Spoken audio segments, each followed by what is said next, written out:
ఐపీఎల్లో ఓవైపు play offs race ఉత్కంఠ పెంచుతోంది. మరోవైపు పరుగుల వేటలో బ్యాటర్స్ దూసుకుపోతున్నారు. తగ్గేదే లేదంటున్నారు. ఆరెంజ్ క్యాప్ రేస్ లో సై అంటే సై అని పోటీ పడుతున్నారు.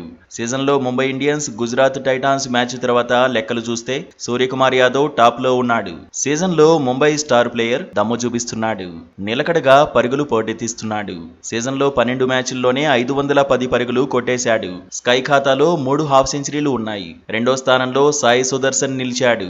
గుజరాత్ టైటాన్స్ ఓపెనర్ 11 మ్యాచ్ల్లో 509 పరుగులు సాధించారు. సీజన్లో సాయి సుదర్శన్ 5 హాఫ్ సెంచరీలు కొట్టాడు. సూర్యకుమార్ యాదవ్, సాయి సుదర్శన్ కు మధ్య ఒక పరుగు వ్యత్యాసమే ఉంది. మూడో స్థానంలో గుజరాత్ టైటాన్స్ కెప్టెన్ శుభ్మన్ గిల్ ఉన్నాడు. గిల్ ఇప్పటి వరకు 11 మ్యాచ్ల్లో 508 పరుగులు సాధించాడు. సీజన్లో శుభ్మన్ సాధించిన హాఫ్ సెంచరీలు 5. ఆరెంజ్ క్యాప్ రేస్ లో విరాట్ కోహ్లీ తగ్గేదే లేదంటున్నాడు. 4వ స్థానంలో కొనసాగుతున్నాడు. విరాట్ ఇప్పటి వరకు 11 మ్యాచ్ల్లో బరిలోకి దిగాడు. 505 పరుగులు సాధించాడు. ఆర్సీబీ తరఫున టాప్ స్కోరర్ గా కంటిన్యూ అవుతున్నాడు. సీజన్లో విరాట్ 7 హాఫ్ సెంచరీలు కొట్టాడు.